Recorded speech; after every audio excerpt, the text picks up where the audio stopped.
Life. A constant ebb and flow of good and bad experiences. We spend hours scrolling, watching perfect highlight reels of people's lives. I've been a storyteller for 9 years. I have yet to meet a person who hasn't had a dark shadow cast over their soul from staring death or trauma in the face, myself included. In sharing my experiences, I've gained tools for days when those shadows get a little too dark. I'm Paulina Bootska, and this is not your typical mental health podcast. We all have a story. It's time to start using yours for your revival.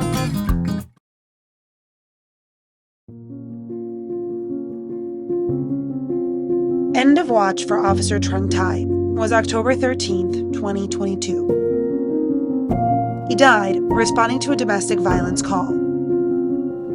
What could happen as you're entering a door? We can talk about that for 5 hours. That is how I met Will. The story that I was doing talked about how domestic violence situations are one of the hardest situations when officers arrive to, and they are the most dangerous for officers to arrive to. I knew then, after speaking with him, I wanted to hear more of his story. You have no idea what's about to happen to you, so all these things are racing through your mind as you're in a crisis. And his time with the Las Vegas Metropolitan Police Department. I had just finished doing several stories on the 5-year remembrance of 1 October. All I know that 58 lives were killed that night. Beautiful lives taken at their prime. To live in Las Vegas is to know how deeply this community was impacted. It was the one time of year where the hard asses in news broke composure when talking about the details of that night. I would leave feeling sick, but obligated to take these survivor nightmares and document them in the best and only way I know how, through visual storytelling. When I asked Will to do a news story about his experience, he turned me down. To unpack the deadliest mass shooting in United States history, you need a little more time than the standard minute 30 seconds news gives you. When I approached him this time, a lot had changed for both of us. I'm glad we waited on telling this story, because some conversations I had to grow into. As most discussions on this podcast, I didn't quite know where this story would take us. But I think it covers many perspectives. It takes a certain type of person to run into danger when every instinct in you tells you to run the other way. Please help me welcome the man behind the badge, Will Huddler. Back in 2021, I retired after I did 19 3/4 years with Las Vegas Metropolitan Police Department. I left as a lieutenant, and on the domestic violence piece as a new officer. So when I say I left as a lieutenant, some context there is you come in as a new police officer. Obviously, you go through your initial training, academy training, very structured, field training where you're kind of like drinking from a fire hose now because you're trying to perform and you're being rated with some heavy scrutiny from experienced officers. But it becomes obvious very quickly that, a high frequency response at least in large cities, large metropolitan areas, are circumstances surrounding domestic violence calls for service. And there oftentimes are emergencies. They're high frequency, but they're also very high risk. I don't think that it's a secret that that's associated with the emotion that's involved in those circumstances. And officers, it's an officer's job if she shows up there to try to, bring things from irrational back down to rational, and not the easiest thing to do, when folks are charged with emotion. And oftentimes when officers are assaulted or lose their lives, it's in a response to those type of events, whether it's walking up to a home or walking up to a vehicle, when those are associated with domestic violence calls. So, yeah, that's an eye opener as a new police officer, right? Mm-hmm. So then, as I navigated my way through my police career, in patrol, you have exposure to domestic violence. My personal background, I grew up in a home where, and perhaps it helped me as a police officer. And, when I would show up to a domestic violence call and it was physical and, the house was turned upside down because of what had occurred, I was no stranger to that. As a kid, I was exposed to that early on in my own home. So I wasn't overwhelmed by that piece, but I also it also gave me a connection to the kids that were involved in the home, and I felt this visceral connection to them, and, gave me some additional purpose and motivation to handle it properly on the human side and not just the procedural police side. Right. And so as I moved through my career and had an opportunity to promote to sergeant and then lieutenant and supervise officers on those responses, those were always conversations we would have to, remind folks that life is valuable. The officers' lives are valuable. The people they're responding to, those lives are valuable. As a patrol officer, and so I did have the opportunity to work in some relatively cool assignments. Right, as a lieutenant, I was the SWAT commander in Las Vegas from 2017 to 2019, and in those events, we would respond as secondary responders to go help patrol because things were just getting out of hand. There were weapons involved, and oftentimes hostage barricades involved. Right, so you see it on the front end as a police officer, and then when you respond in a tactical response with a SWAT team, that's as bad as it gets, because now you're talking about like domestic violence related hostage rescues or domestic violence related criminal barricades. And oftentimes the folks that are involved in there, they feel like that whatever they've done is too, they've done too much to come back from. Right. And so they're trying to work through that decision making process. And as a SWAT commander, when you respond there, your job is to ensure that even though officers, when as we're responding to a call, even whether it's patrol or a specialized unit, you're gathering as much information as you can to arrive safely, number one, but also to be objective and to gather the facts, right? So you identify, okay, do we have a crime? Who's our victim? Who is the subject that's suspected of committing the crime? What's their status? And then so you can kind of navigate the resolution. The SWAT team would go out at the worst of the worst. And so when we say in Las Vegas, because it is one of the busiest SWAT teams in America, Yeah. There's some SWAT teams in America that will have like one hostage rescue every couple of years. In Vegas is probably 8 to 12 hostage rescues a year, and most of those are domestic violence related. So in my career, in the last 9 years of being a journalist, I've covered multiple officer funerals, and most of them have been in domestic violence situations that they've responded to and have lost their lives in domestic violence situations. So when I pitched the story here in Las Vegas, at first it wasn't received. They were like, "Oh, no, that's not true." And I was like, "Well, actually, the numbers prove that domestic violence situations are the most dangerous for officers to respond to, because you don't know what you're responding to. You don't know what's on the other side of that." That's right. But on my own personal side of that, I've been into situations where one, and we had talked about this previously, the first one being upstate New York to my father's suicide or his final day.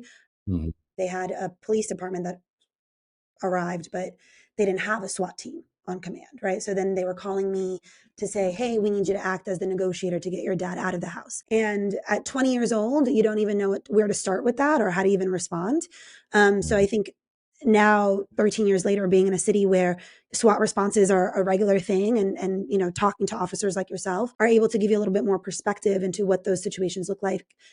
You just want to hear, or at least I did, right? I wanted to kind of hear and learn more about it. But the next one was in Louisville, Kentucky, where I was in a domestic situation, and the officers that responded, it wasn't a good situation, and in terms of like how you felt about their professionalism or their Yeah. response? Yeah. Okay. So I think when I hear you responding, kind of what you've been through on the personal level at home, and then that's kind of how you respond to situations from such a compassionate state. I think that's also why, we've kind of kept in touch as well, and why this episode exists here today. So Yeah. I think let's unpack that a little bit. Let's dive into kind of what it's like to, one, show up to situations that are like that are so charged, because you are dealing directly with family members like myself, who in those moments are not coherent. First and foremost is just safety of everyone that's there, right? So in a situation where it's two people involved in a domestic violence dispute and officers show up, their job initially is to separate the parties, right? Separate the parties and identify where they are and just create some physical space. And that helps, because when you're, when you see a situation where there isn't physical separation, and say there's a group of officers talking to one of the parties here, and then the other party, I don't know, across the street, if they're still within eye shot or earshot, you're not going to calm anything. That folks are still going to stay emotional, right? So initially you want to separate parties physically, and then when done when done properly, we really do turn into active listeners, Yeah. because both parties are definitely want to be heard. There's a myriad of things that are running through their minds of like, man, am I going to jail tonight? And they need to hear my side of the story, but I don't want to say too much because this could be catastrophic for my relationship. So now if the testimony that I give is used to incarcerate or prosecute this person that I love, then that's, our relationship is probably over, right? And it's no secret to officers when they arrive that this may be the first time they've been called to that couple, but it's not the first time it's happened with the couple, right? Something happened to where it became so bad this time that one of them called, or a neighbor called because they overheard it, right? And it's no longer a secret that that's just behind the closed doors of their residence. Yeah, because now the police are here, so now all of their laundry is sort of out in the open, and now the public knows what's going on, and it's just overwhelming for folks that are involved. If you've experienced that, not being investigated, but as a kid being on scene and watching it sort of play out, you're like, man, what's going to happen here? And so, when officers get it right, you have to consider all of those factors, and you really have to force yourself to shut up. Quite frankly, and I don't mean to be so blunt, but if you from an initial response by police officers and then a secondary response by trained crisis negotiators, one thing that separates the crisis negotiators and makes them so good at gleaning information is their ability to control themselves and just be listeners, be active listeners, to encourage additional dialogue without asking closed-ended questions, without even appearing as being judgmental at all, right? Coming across that way. It's more, you have to be very coherent, very aware of how the other person is feeling as a result of your interaction. And if you're not, and that serves two purposes. Number one, it serves a purpose that it's going to start getting folks, because now there's like a process of grief that's begun, even though it's still dynamic and it's still ongoing. Like all the stages of grief are happening right now. From the loving human perspective, you're starting with that because you're giving them someone who shows up, who truly does care about their well-being. But also, as a fact finder, the more they speak, the more you're able to find out what the heck happened, so you can make objective decisions and ensure that you're within your agency's policy and within the law, right, as you move forward. So it is certainly a balance that you have to strike, and that's why I'll tell you, that's why it's very difficult right now to recruit police officers, because it's not an easy job. It's like being it's interesting. I was working in California last week, and I snuck in a baseball game, right, because I was in the Bay Area, and I grew up a San Francisco Giants fan. So I was nearby. I'm like, they're playing. I'm just going to go, right. And I was close enough to hear the heckling of the umpire, because the umpire has to call ball strikes, safe, out, all that. And the guy next to me goes, man, that guy's got the hardest job. And I was thinking about it. And I'm like, well, this is why it's so difficult to recruit police officers, because you are calling balls and strikes out there, but it's not a game. It's people's lives, right? And so you got to get it right. You have to hone your skills. You have to have compassion, but you also have to be an objective fact finder. And that's hard to do, right? Because Mhm. I think if we look at domestic situations, and you've been in them, like you said, as a child, I've been in them as an Sure, adult. sure. In the moment, it is hard. There is so much fear and so much anxiety, and like you said, that chaos and all stages of grief kind of happen all at once. Um, Mhm. but I think, like you, I got into my job because I wanted to help people, right? And I Mhm. wanted to use my story. And while I didn't necessarily tell my story when I was in news, um, I think the way that I approached people in their trauma, when I'm talking to people who just lost loved ones in their moments of the worst grief of their life, was because of what happened to me, right? Because of the situations I've been in. So Yeah, I think that yeah. compassion comes through for that. And it's a little bit of medicine, it's a little bit of Yeah. spiritual and psychological medicine for them, just to tell their story a bit and to take like one healing step. And it, in the midst of all that chaos, it may seem like nothing, but they'll remember you for that. And it'll, you are making an impact when you show up and you care, and it's evident that you care, right? Because being genuine. So for us, for example, in my time with the SWAT team, we had a few recruitments for negotiators. And it's a highly sought after position, especially for investigators, because there isn't a more prioritized incident going on in the city than when the SWAT team and the negotiators respond. And the negotiators also have to act as sort of emergency investigators, which is, like a perfect example of that is when we had the mass shooting at the Harvest Festival, where there was no one to negotiate with, but they became our emergency investigators to help us fact find and deploy assets properly, right? But as you're recruiting negotiators, there's a lot of folks that are talented and competent, but really what you're looking for when they're doing the scenarios and they're role playing is, are they genuine? Are they genuine? Because folks know right away, right? And then that's that law of attraction, and the ability to connect with people through just being genuine is very real, and we see it. And if and as the SWAT commander, if the primary negotiator was not coming across that way, we would tag somebody else in. It's okay, you're still great. You're just having an off day, and for whatever reason you're not able to connect with this person. We're going to bring someone else in that can connect. Like we would, like what happened to you. That really should never happen. It really should never happen. Sometimes a voice of a loved one helps, but it needs to be controlled. And so best practice is it's recorded. So what we would do in that situation nowadays, and best practice dictates this, is we would have a compassionate, genuine message recorded in advance, and we would play that for the person, and it would be your voice, and it helps them, helps bring them back down to being more rational, to understanding, okay, there's a lot more in my life going on than just a really bad day today.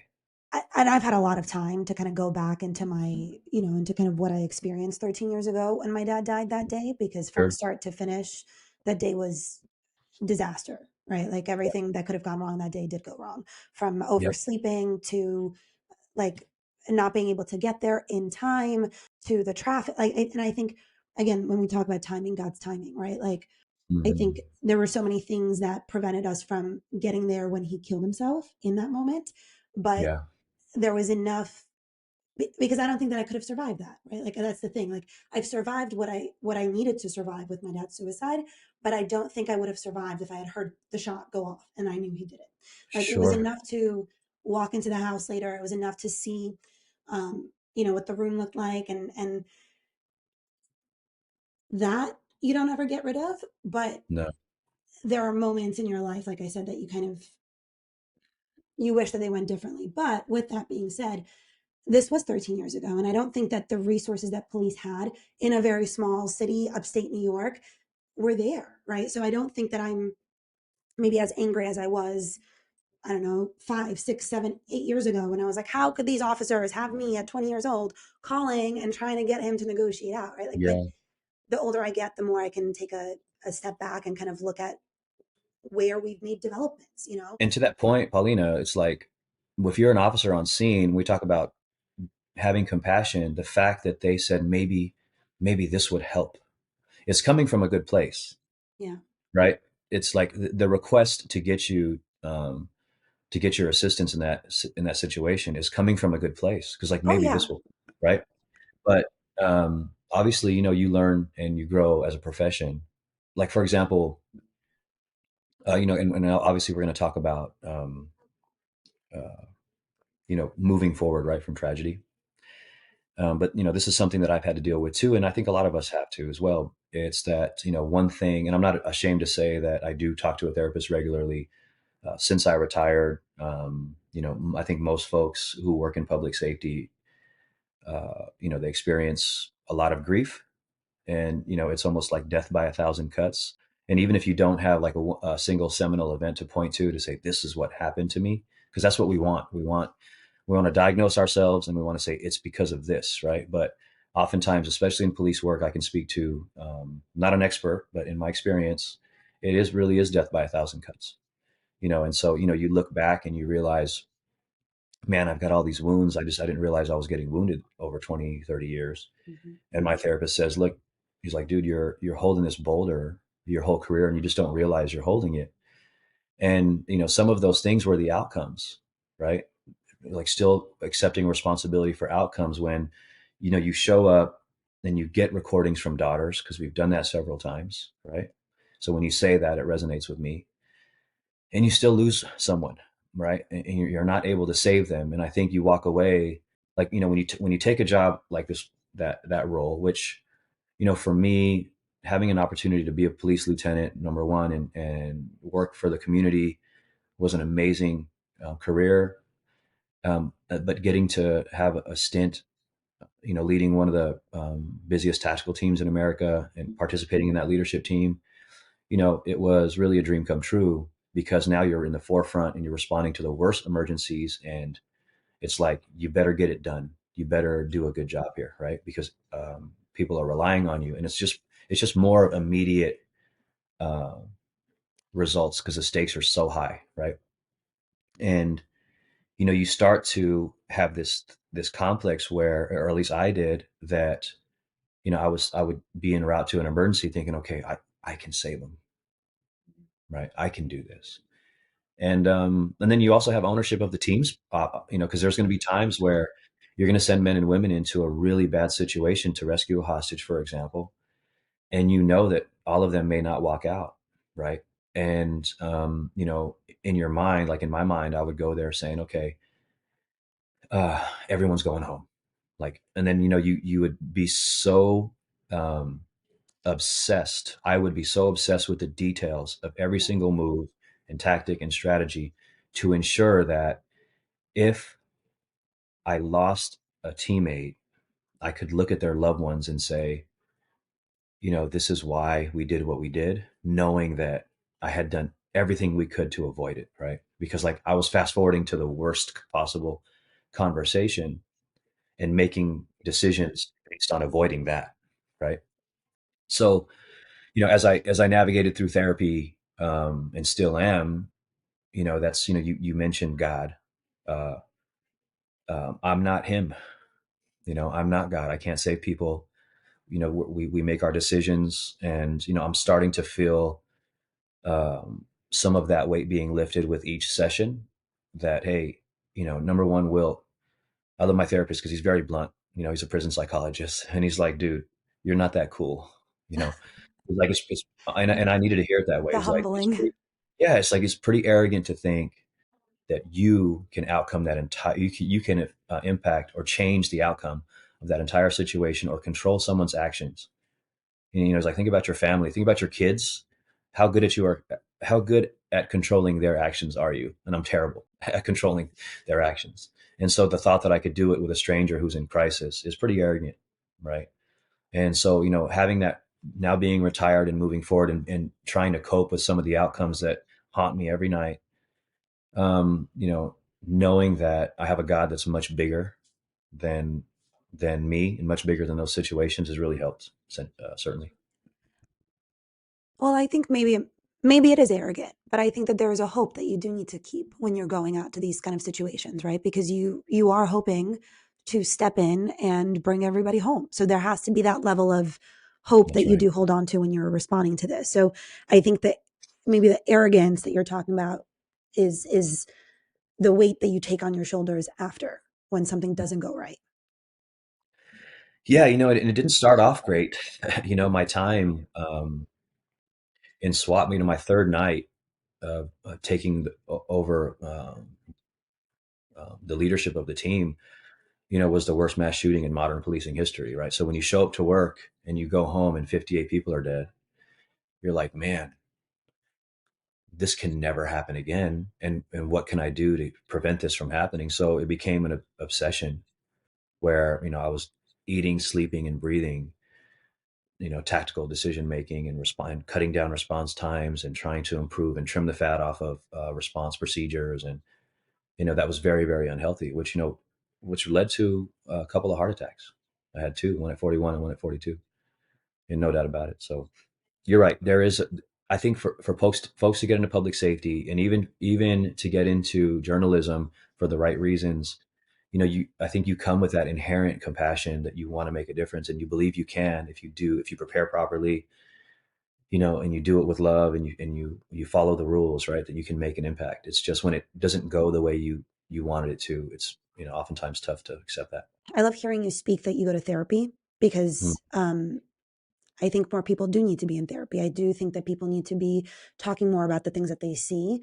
And that goes for public servants. And I do think that that goes for the journalism profession as well. Some of the sure. hardest stories I've covered have been here in Las Vegas. And they're harder because I don't know. I mean, it's Sin City. It's people come here and they think that they can, um, from children to rapes to domestic violence to suicide. I've never seen more of it than I have here in Las Vegas, and so you're Mhm. kind of like constantly confronted with it, confronted with it, confronted with it.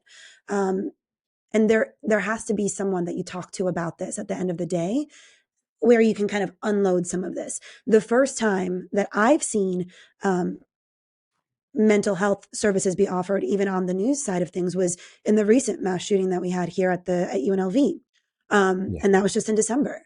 I don't know what the situation was like October 1st, because I wasn't here for the mass shooting.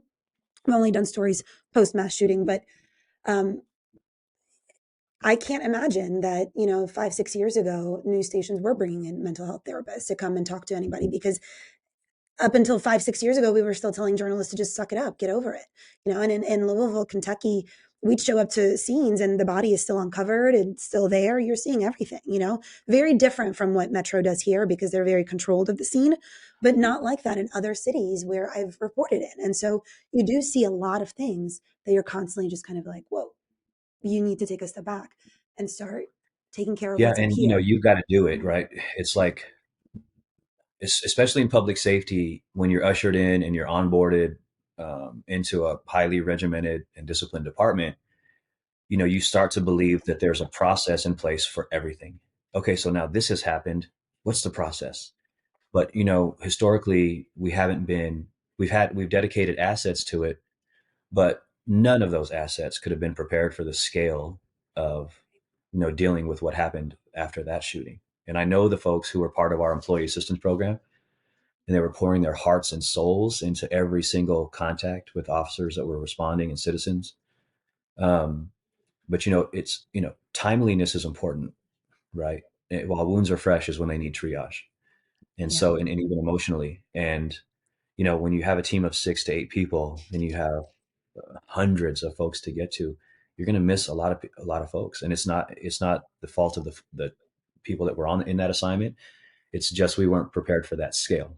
Can you walk me through October 1st? How do you, because you're a person responding to some, like, let me put it this way. Well, in December, when I was responding to the active shooter at UNLV, the rumors that we were hearing as civilians, or even the things we were hearing over the scanners, was that there were 3 active shooters, right? So I'm being sent out to a scene that broke out 3 minutes ago, and we know people are on scene, and I'm being told go out there. And I'm not trained as SWAT. I'm not trained as a police officer, but you are at the forefront of this. And so you're going in running, knowing that your life may end today, but you also are going in hoping to save lives. So like how do you even, what goes through your mind when you're running into a scene like that?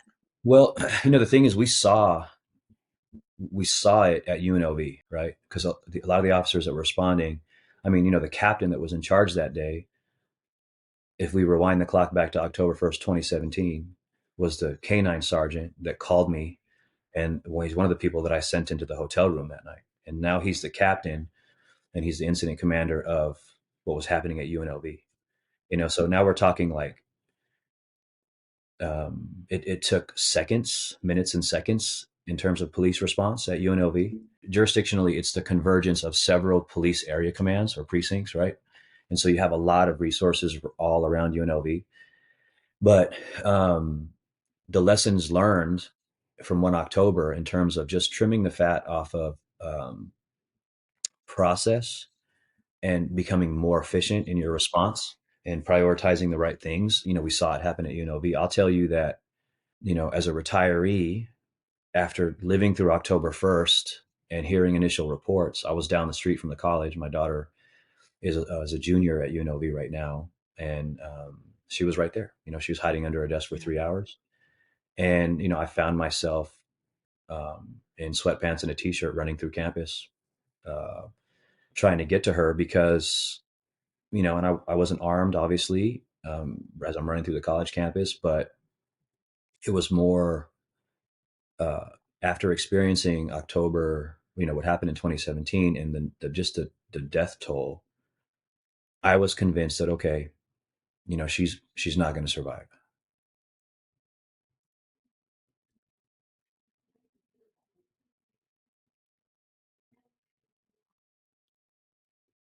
I'm sorry. No. So I was running to her like, "Why are you going?" I mean, that's like what the voice that's kind of talking to me in the back of my mind. And I'm like, "Well, she's not going to die by herself. I'm going to be with her. We're going to fight this son of a bitch." And we're neither of us are armed at that moment, but we're gonna whatever we do. If he makes it to that classroom, he's going to have to deal with me too, right?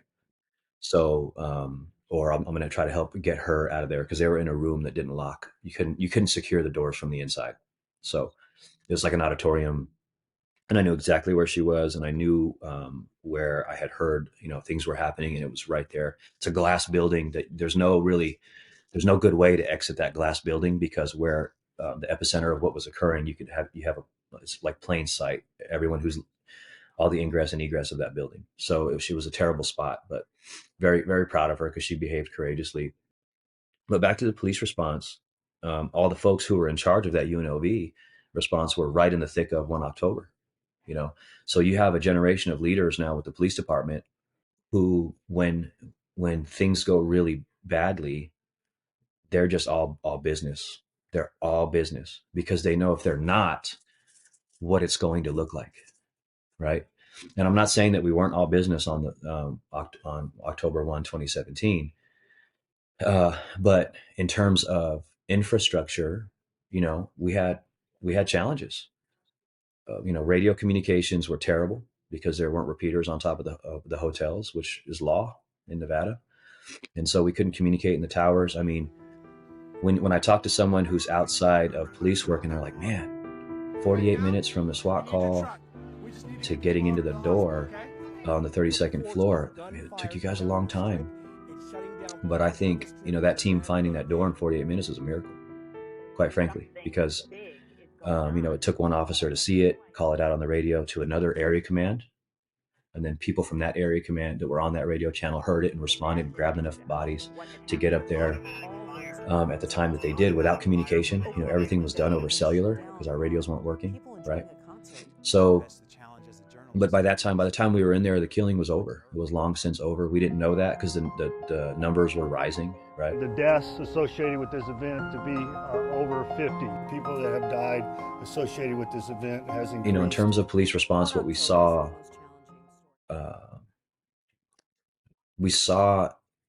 all the mental repetitions because it wasn't our first active shooter. We lost 2 officers and a citizen on an active shooter at CC's Pizza and Walmart. Yeah, both friends of mine, and they were both ambushed and killed while they were eating lunch. And then the 2 shooters went over into Walmart, and the citizen tried to intervene as a hero, and they murdered him.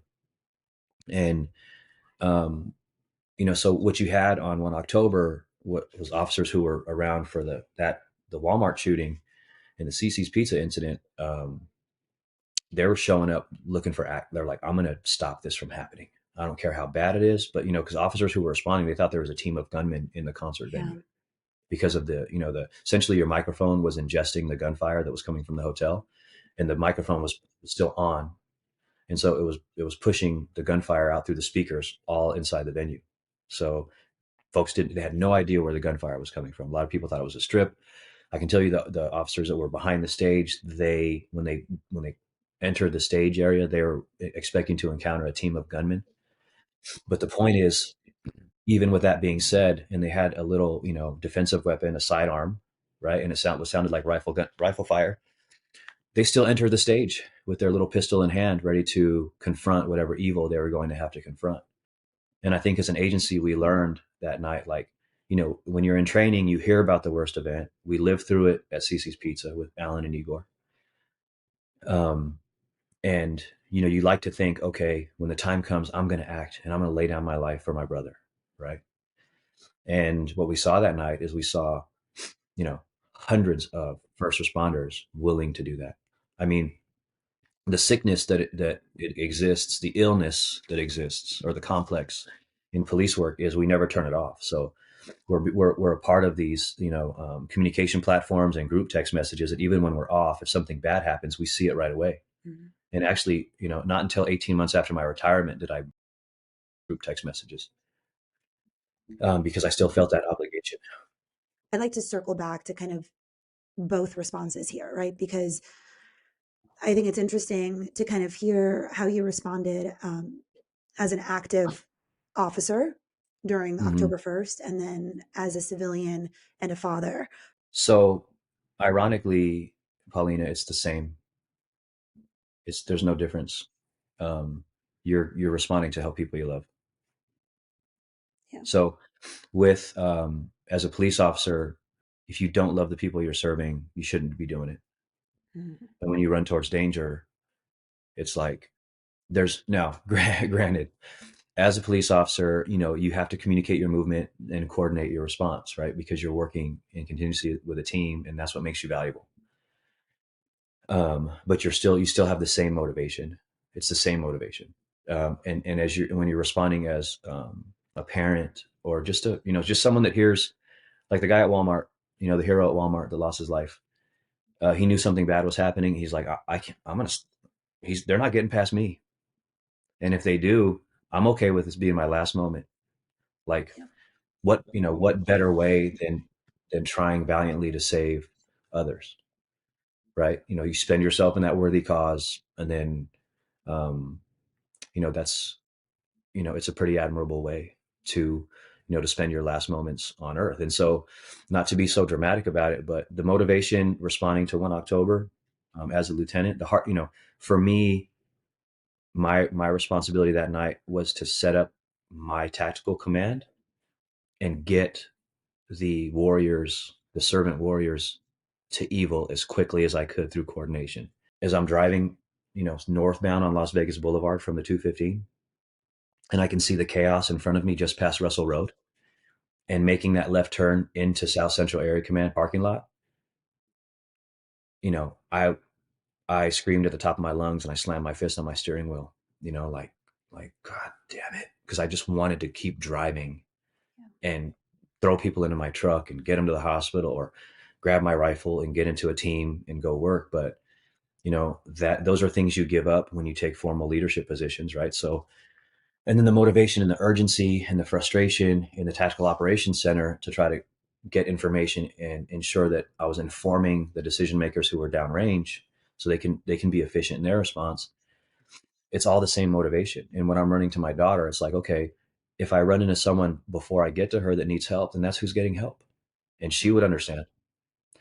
The truth is, she and the other girl that were in that room with her, without telling too much, without stealing their story, the reason why they were in that story is because they were helping other people. That's the reason why they were stuck in that room. The gal who now she's probably going to be lifelong friends with, her class, the other UNLV student, young gal.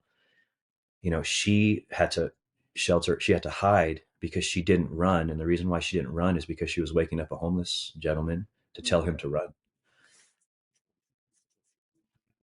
So, no matter what people say about the generation, that's pretty fucking exceptional. So, excuse my language. So then they kind of grab each other, go into the auditorium, and they're stacking desks, right? And then, I'm telling her, it doesn't matter if you think it's cops that are trying to come into the room, don't let them in. Yeah. Really? Yeah, don't let them in. Cops can get in. They know they have breaching tools. They can get in. Do not let anyone into that space. There's so many things running through my head that I want to and I don't know which one I want to jump on first. I think Mm. let me start with the hero that you talked about in the Walmart shooting, because I've talked to the family. Again, I wasn't here in Las Vegas reporting when that happened, but I had done the memorial of the two officers that died. And then I had done another story. I had spoken to the family of the gentleman that died. And the family, I think when we think about, and correct me if I'm wrong, because I'm sure that this is a conversation maybe your wife might have had. She might be better equipped to talk about. Um, the family of that gentleman, while they thank him for being a hero, they wish he was alive.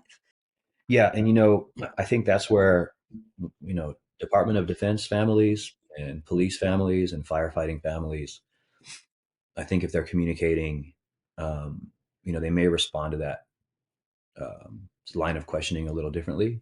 Yeah. Whereas, when I talked to my wife as I was driving to UNLV, I didn't have to say anything. She didn't have to say anything. She knew. Yeah. 100%. Because if the shoe was on the other foot and it was her that was closer, I wouldn't, I didn't have to ask her. She knew what her role was going to be that, at least to prepare our daughter to fight. Number one, prepare her mentally to fight as we're whispering on the phone with her.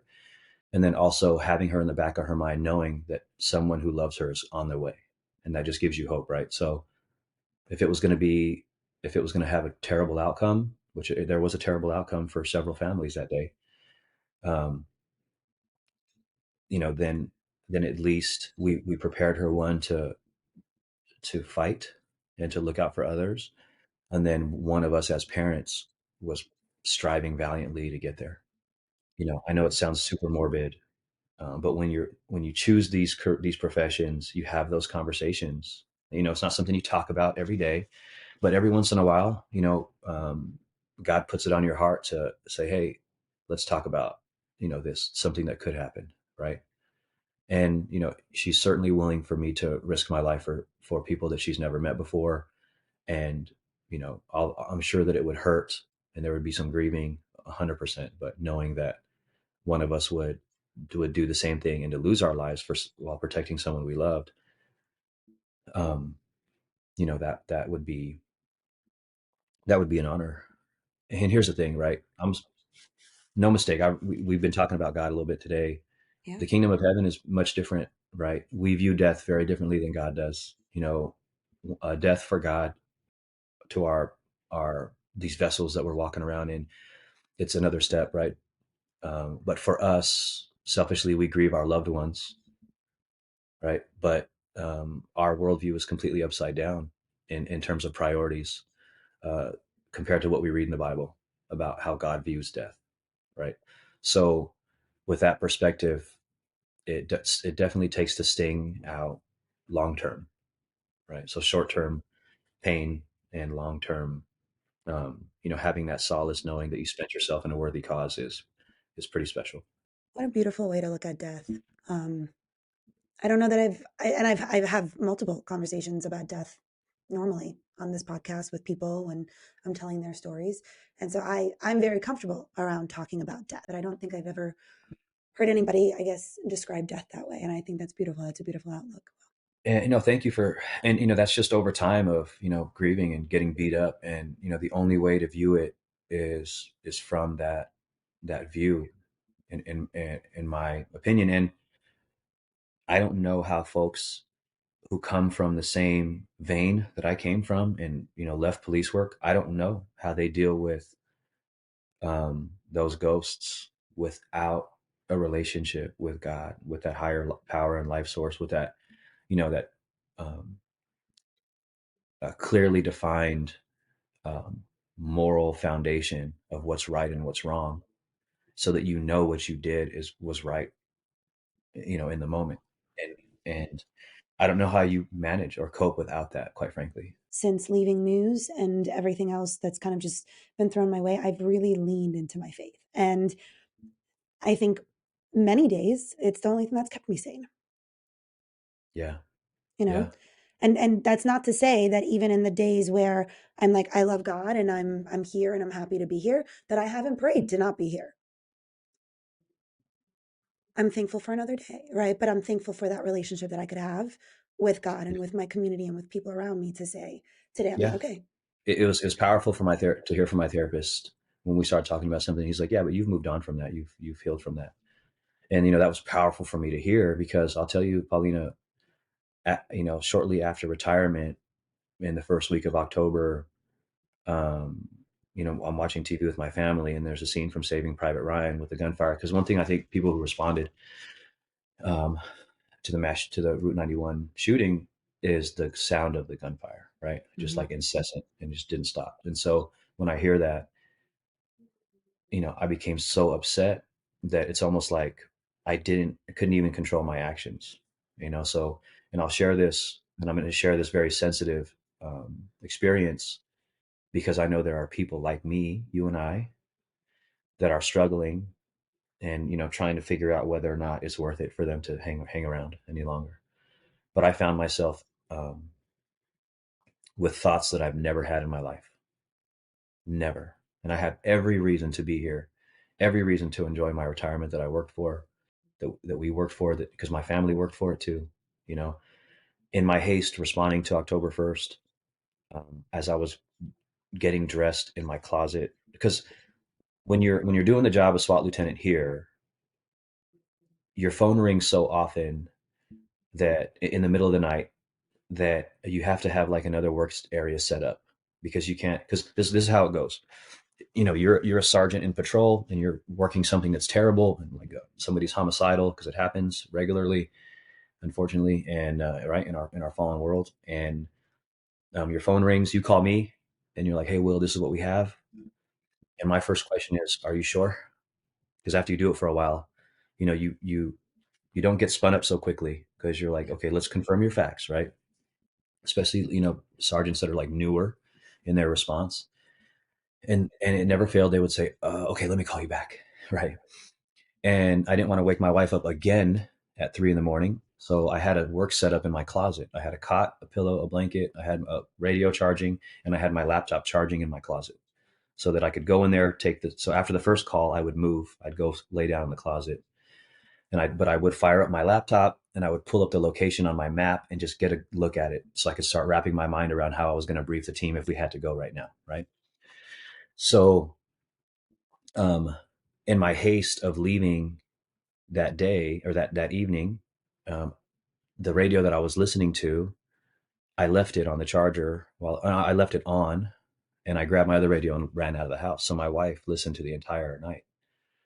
And so our love, and I say that story to say that our loved ones in this field experience everything that we experience. They're not there, but it's not unlike what the dispatchers experience, where they hear all the terrible circumstances and never get the closure. Right. And that's the same thing with our spouses and our loved ones. They hear about all the terrible circumstances, but they don't get to go and respond and burn off all that adrenaline. They don't get to mount up and go face evil like we do. They just have to internalize it and deal with it. Right. So when I was telling the previous story about having thoughts that I've never had in my life about why am I still here? Why am I suffering like this? I know it's the enemy trying to get in my head and telling me, hey, it's not worth life's not valuable. Just end it. Your uncle ended it. This person ended it. That person ended it. It's a clean break, and you're done, and no more pain, right? But also no more joy. No more joy. Sorry, I get a little emotional. No, don't apologize.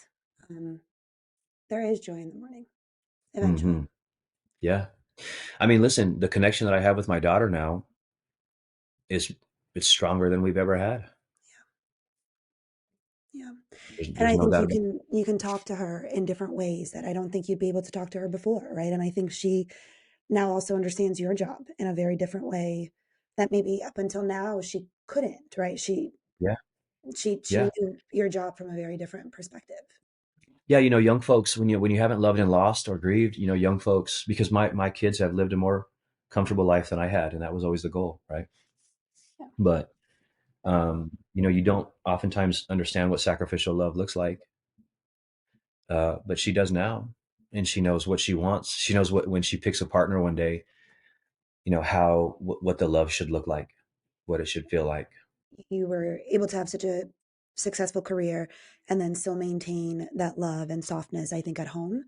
Yeah. Well, because I think the things that we see and the things that we go through, they harden us. And it takes a lot to lean into compassion. It takes a lot to lean into kind of that human side instead of that cold side, right? Like I was Yeah. reading somewhere, Anderson Cooper has a biography that he writes.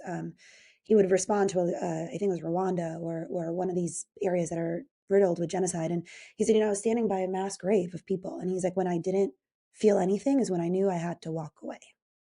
Hmm. Right. Because we get desensitized sometimes. Um, and we forget to still be human. Um, or, or you're like me, where I think by the time I was leaving news, I was like, I'm so human and I'm ready to start actually talking about the problems instead of just talking about a 24-hour news cycle. That's where I Yeah. get stuck, right? It's Like like, that. yeah, the tail starts wagging the dog, right? Where Yeah. we're so focused on the processes.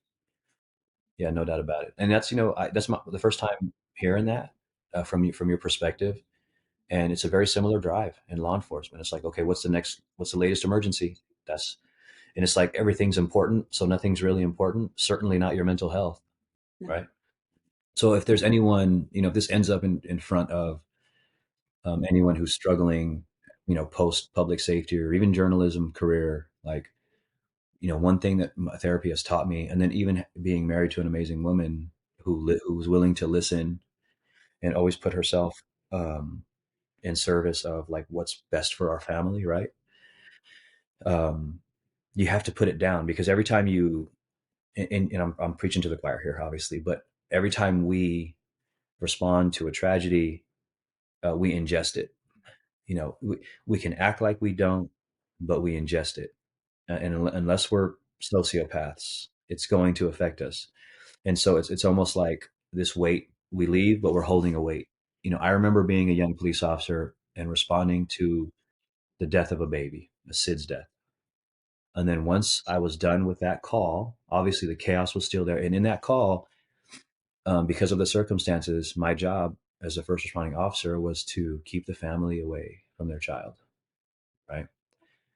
And I'll tell you, my daughter, my oldest daughter, who was at UNLV, was the same age as this baby at that time, and I let them hug their infant because I was being selfish, and I'm like, if it was me while my child's still warm, they're gonna hug her, right? So I let them do that, and then I said, okay, you just have to promise me that you'll let me help me keep, and you got to give them a task, right?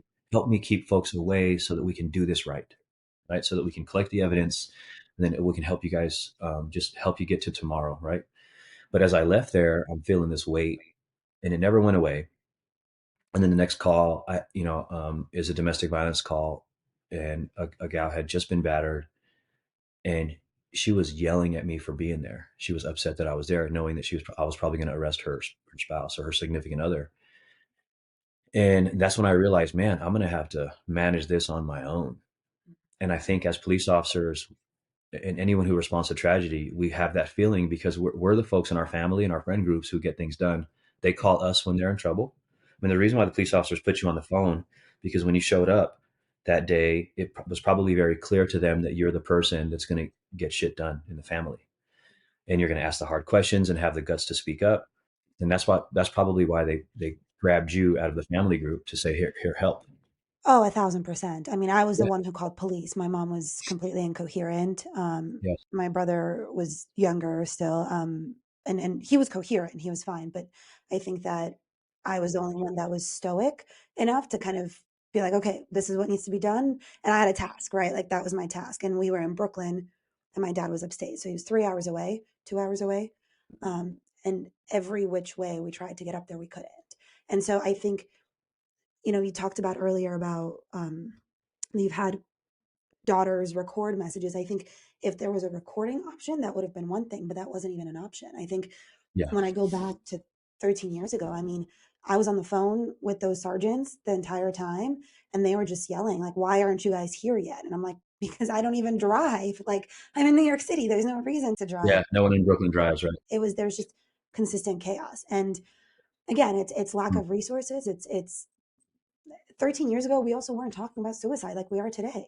Well, That's right. like it Yeah. wasn't in the news. We weren't talking about this. I mean, we ended up in the local newspaper because people knew us. Like, it's interesting that I ended up going into the career that I went because I hated news. I hated media. Like that entire the way that we were treated by the local newspapers when my father died, it was like gawkers. Like I mean, you would have thought TMZ was fucking knocking at our door. Truly, Mhm. like Mhm. this was just like a steak dinner for somebody. And for us, it was Yeah, the that's worst right. tragedy alive. And so I Yeah. think when I went into news, I didn't study journalism. I didn't study what I went to do. I just took the approach of I can be a human and I've been through a shitty situation. When I approach a person who's in a shitty situation, I don't want to put my fucking camera in your face. I'm going to talk to you first, right? So, Good like for you. you, I break Yeah. protocol all the time because protocol isn't meant for situations that don't make sense. Yeah, that's right. And to your point, we don't talk about suicide as the folks that are relied on in our social circles or familial groups, and then getting into your profession, you're the one that people look to for strength and for solutions. So you can't be the one that breaks down when you go home, right? So you have to hold on to it. And after a career, like my therapist said, we've got this boulder that we're carrying on our backs, and you know, as folks who come from the same career path that I did and that you did, if there's one thing I can say is that you have to put it down. And what that looks like is you have to talk to someone who's a willing listener and who gives a shit about you. You have to find that person. Hopefully you have them at home, but if not, you have to find that person. And it's not like a venting session. Essentially, it's just to be human again, put it down, and then that's the emotional piece, and then physically there's still fight or flight response associated with all of these tragedies that we respond to. And sometimes you don't get to, like when the folks were going to 1 October and they responded to the concert venue, they were looking to punch someone in the face. Okay, I'm here. Where's evil? And we couldn't find it. Right. And so instead, now they're providing triage to the wounded. They're getting on their radio to talk about extent of injuries and coordinate that stuff. But you still leave with all of that fight response in you because you didn't get to fight. And you have to have a healthy outlet for that too. If we act like it didn't happen, if we ignore it, it will be death by 1,000 cuts. And I've seen it with a colleague recently, and a friend. And it for me, I think about, okay, should I have called him one more time? Should I have sent him that text? Because I looked at our last text messages, right, and we were talking about something that had like zero consequence. And meanwhile, he was hurting, and I had no idea. In my spiritual view, my Judeo-Christian worldview, when things are headed south, there's a comforter that's sent to us through the Holy Spirit that says, hey, and sometimes it'll be a phone call. Sometimes someone will cross paths with you because the Bible also says we're the hands and the feet. And it's happened to me. And so for me now, if someone reaches out to me out of the blue, or if I cross paths with someone, it's important just to do the small things. I had a leader who's still a friend, and when I was a new sergeant working graveyard shift, and I was exhausted, and so I was walking back to the locker room, and he was a brand new captain at our station. His name's Tom Roberts. He was an assemblyman in Nevada as well after he left the police department. But he goes, "Hey, Will," and I'm like, "Hey, Captain." So the first time I ever had an interaction with him, I was like, "Hey, sir." He goes, "How are you?" I go, "Hey." No, he goes, "How are you, Will?" I go, "Hey, sir." And I just kept walking, and he was wearing boots, and I could hear that his footsteps stopped in the hallway. And so I'm like, kind of like meandering to the locker room, and I stopped to turn around because I felt eyes on the back of my head, and he was waiting for an answer. He wanted to know how I was. For me, as a leader, as a budding leader, aspiring leader in police work, that interaction, that small interaction, changed the trajectory of where I was headed with all of my interactions with my people. Like, take the time, and when you ask someone how they're doing, really mean it. Wait for a response. And I have missed some opportunities.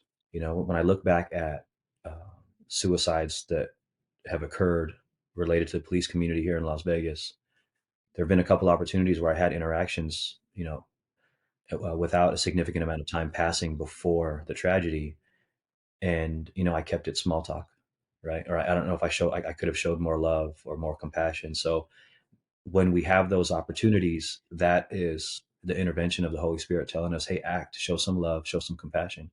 And I believe that 100%. It's just happened too many times in my life. I don't want to gloss over the fact that you had 2 heart attacks, Will. You loved your Mm-hmm. job, Mm-hmm. right? You loved what Yeah, you did, but eventually your job also took a toll on you. I love no what I doubt. did, but my Sure. job has taken multiple health tolls on me where I ended up in the hospital back in November. I don't listen to my body sometimes. I'm actually terrible at it because I'm like, I'm going to keep doing this because I love Yeah, this. And I oftentimes keep going until it almost feels like it's killing me.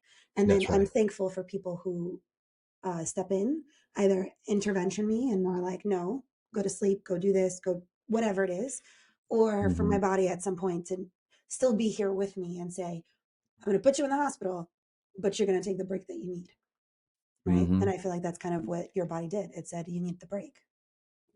Yeah, the first one occurred, and so for me, after the second one, I was still so stubborn that I was getting second and third opinions from cardiologists who would release me back to full duty.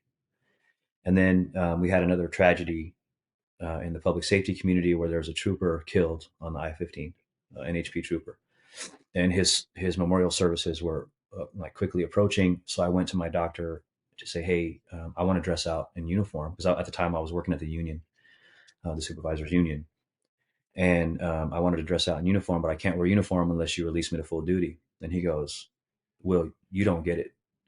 I'm never releasing you to full duty. I'm never releasing you. He sent me to a test, a tilt table test, which is like a basic test, for the electric functioning of your heart. And during that test, I had a positive result, meaning the moment they tilted me to 80 degrees, my heart stopped for 7 seconds, right? Completely stopped. Paulina, the most peaceful feeling I've ever had in my life. I believe it. I joke with my wife after, just because that's what I do when I'm scared, is I joke. And I'm like, hey, I didn't see a guy in the back of the room with a sickle in his hand. The floor didn't feel hot, right? So, maybe we know where I'm going when it finally does happen. Um, but that's when I decided to leave. Was when I knew I'd never be able to wear a uniform again, and I didn't feel right being in police work, not being able to get into the fray or even wear a uniform to honor a fallen comrade, right? So that's when I decided I had to change my priorities and focus on being around for retirement. God willing, I get to see my kids, my daughters marry off, and maybe even see grandkids, and then give back years to my wife that she sacrificed for the police department, for the community. I can only imagine that leaving a career and leaving a life that you loved comes with its own mental health toll, because anything new, while it can be exciting, it's a death of yourself. I would say that you're right. You are, like, a part of you is over. Mhm. At least a role, one of your life roles has now ended. But I can, all glory to God. I can only say that because, relationships that were built up over the years are still strong. And it's ironic because I was having breakfast with another retiree, an old salty guy that I looked up to when I was coming up on the department. And we were talking, and my text message was blowing up because there was a vehicle pursuit that was going all over the valley. And it was the group of it was a group of men and women that I had come up and promoted to the leadership with, and we communicated for emergencies. And I was still on that text group. And it was 18 months after retirement. And he's like, "What are you doing?" I said, "Oh, I'm just reading to see what's going on." He's like, "Bro, you're an idiot." He says, "If they need you, Will, they'll call you. Why are you still emotionally trying to connect and with what's going on? You're needed elsewhere now." And I said, just right there at that moment, I'm like, "You're right." And so I responded to the group and I said, "Hey, I love you. You have my number. I'm out." And so I bowed out of that text group, because it is hard to just let go, because you feel like that's your source of relevance, I think. And you feel needed by that group. But I promise you, there are other people now that need you more. And I've seen that over the last, and so in September, it's going to be 3 years retired. And I mean, I'm that's starting to become real to me, that there are folks that really need me right now at this point in their lives. 3 years ago when I left, I feel like I had that. There was a crisis that I had within myself of my entire identity revolved around news. Who I was a reporter. Who I was this TV personality. This time around, I feel like I don't have that attraction anymore. And on the Yeah. contrary, like listening to what your buddy had said to you, I was just in New York last week and at dinner with my brother and my sister-in-law, and my brother had said to me, "Are you not reading the news? Like, do you not know what's going on?" And I was like, "No, blissfully nothing." And Good for he you. got mad at me. He's like, "Your mother and your niece live here. You need to do that." And I think I understand where his passion came from, but I think for Yeah. myself, I've given so many years to news and so many sleepless, emotional nights. And Yeah. I do take my stories home. I take every single story that I've ever covered, I take them home with me. So for me, it was like, I need to do this for me. I need to not be watching the news because I don't want to be as wired as you are right now. Like, I know Yeah. what news does, it No doubt. wires you and it gets you like ramped up. I don't want to be that way. Yeah. And, I think for folks that are transitioning out of these careers,